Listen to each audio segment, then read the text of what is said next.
when you one-up somebody, you can discourage them from wanting to share with you continuously. This happens every single day at every restaurant going on right now. And I call it the one-upsmanship conversation. Ah, yes. You said at restaurants? At restaurants every day. Okay, continue. Okay? I'm ready. Let's imagine, if you would, there's 4 people that are going out to dinner together. Okay, and let's just say it's 4 buddies. And they kick up conversation about their kids. And this could be men, this could be women. And one of them starts talking about their son that's playing baseball, and he's been progressing, and he's maybe he's gone into the into majors or senior major or whatever little league division he or she is in. He starts speaking, and somebody at the table says, "Oh, you want to know what my son's doing?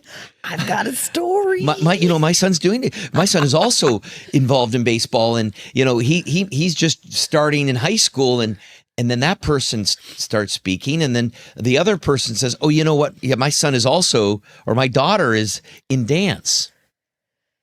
And then the fourth person starts talking about what their kids are doing, and before you know it, we're looking to one up the other person because we're listening with the intent to respond. We're not even listening with the intent to understand what's going on in that person's world. We are so anxious, and we want to tell the world about what we've got going on. We lose sight of being intentional about understanding. Yeah. And that's very human nature. We all live in our own spotlights, right? We're all the stars of our own movie. And so it's hard to turn that off. It's very automatic. So there's no fault if you catch yourself doing that. That is why you have to be so intentional about not doing it, though, right? About listening.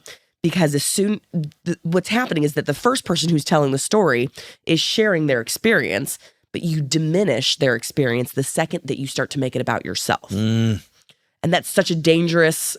Can I give my example? Can I make it about me, Kevin? Go. Can I make it about me? We're still on the what? We're still on the what, so this is good. So I'm pregnant right now. Yeah. And I learned in my first pregnancy that you can't talk to other moms about your pregnancy because it does become a one-upmanship game really quickly. So I do think it's because women, we do get to have this, we get to hold this over men. So we really love to to talk about how terrible labor is.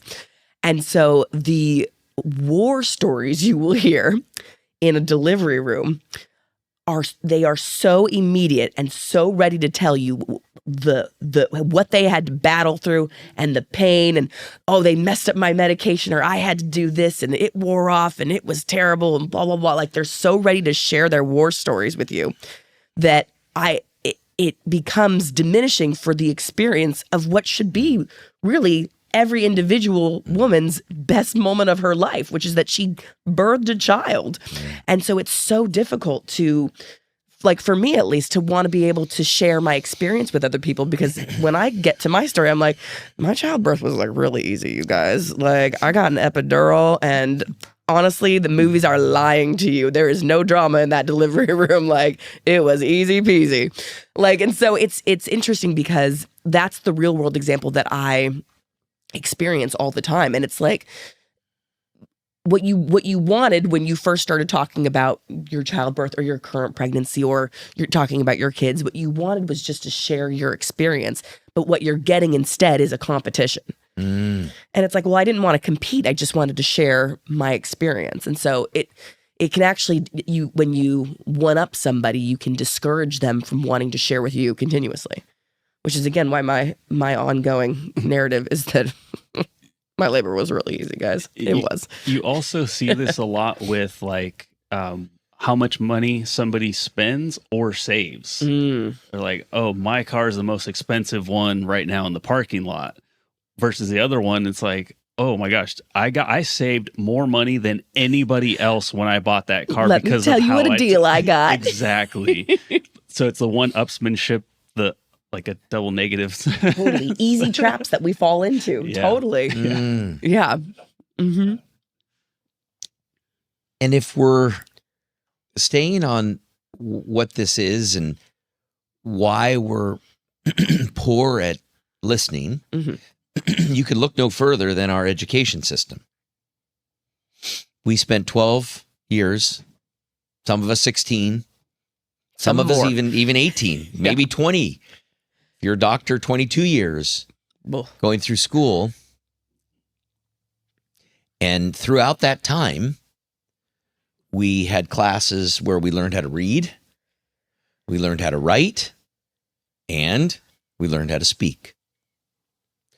How many classes, Andrew and Amanda, did either of you ever take in listening? That would be a big... I barely took the other ones, let alone. but none to answer the question. Yes. And I will say that reading does improve your ability to understand, but does not actually teach you how to listen. Yeah. Correct. Yeah. So we've never had a class on listening. Nope. And so we're going to stay on the what this common service language is with regards to the type of listening that you want to bring into a conversation. And that's what's called empathic listening.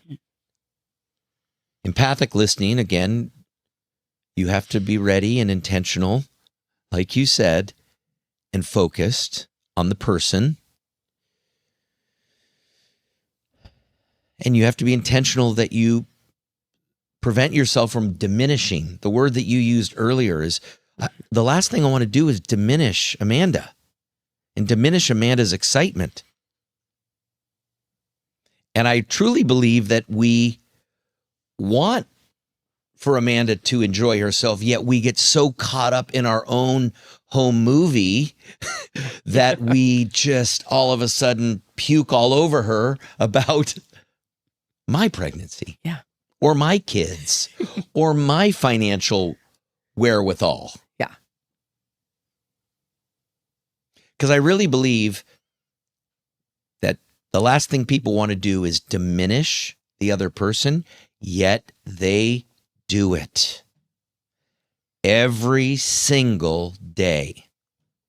So if nothing else, what I hope this podcast brings to you, brings to all of our listeners, is just an awareness.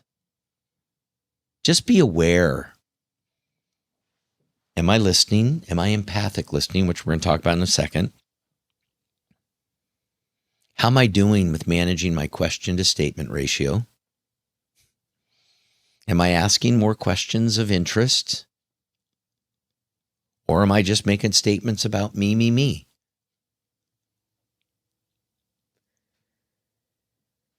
You want to share anything, Amanda? I always like to emphasize question to statement ratio. Very handy. We talk about it when we talked about be more interested than interesting. You can practice this at any time. My favorite place to practice it is at parties, especially when you don't know a lot of people. Practice asking questions, as many questions as you can. Easy to practice. Do it. Reps. Do it. Taking reps. Yep. It takes practice like anything else. You're totally right. It takes practice. You have to put your reps in. So practice. It takes practice, and it takes awareness.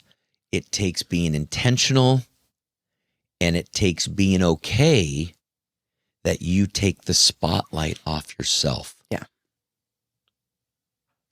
So empathic listening is truly listening with the intent to understand.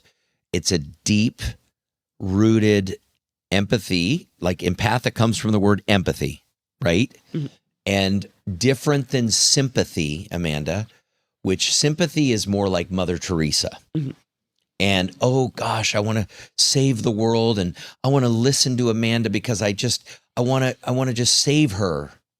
No. How dare she? No, exactly.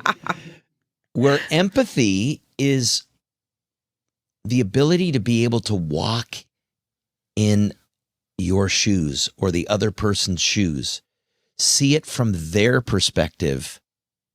And that takes a deep focus and ability to be able to listen, yes, with my ears. It's also listening with your eyes, because body language actually says a lot more than even the words sometimes. And listening with your heart. So you understand the feeling and the meaning that's taking place with that other person. Mm-hmm. This is where a lot of men might be like, whoa, whoa, whoa, whoa, whoa. You're talking about this feeling thing. Whoa. I liked everything you said up until now. I got to deal with feelings and emotions. You want to stand out? Men, be more in touch with that feminine side of concern and care and being empathetic. And it's just, it's an amazing thing that you can separate yourself and really stand out. It takes patience too. I just, as you were listing those things, I want to, if you feel yourself getting frustrated with this process, with this common service language, it does require some patience, because it can be, especially in like the speed of conversation, right? When you're having a conversation where what you should be doing is being an empathetic listener, you also want the pace of the conversation to continue. For all you introverts out there that feel awkward when you're having face-to-face conversations and you're worried about those dead air spots. And so you're always prepping your next response so there's no dead air. I know the anxiety. I know. But sometimes that dead air can be good. It gives people space to think and to continue their thoughts. So it does require a lot of patience to be able to absorb that information, what you're seeing, what you're hearing, the feelings that you're getting from that person. It takes time to absorb that. It requires patience. Gosh, I what I'm hearing you say is you've got to be more of a crock pot than a microwave when it comes to empathic listening. Yes. Or as my buddy Pace always says to me, and what I've learned is conversations and relationships are so much better when you let things marinate. Yes. Just like food. Like, just let things marinate. Let's just be with each other and have time with each other. And rather than, well, as my wife always tells me, be a human being rather than a human doing. Let's just be together. Yeah. And let's just enjoy. And yeah. So it does take time. Yeah. That marination can really help. It helps that person process what they're putting out there, but it can also give them time to work through maybe what your point of view was. If you're having a conversation, argument, a debate, if you have conflicting point of views, allowing that space, allowing that marination to happen helps both of you process. So if I am already creating an internal dialogue about how I'm going to respond, I have completely stopped listening to the person that I'm talking to.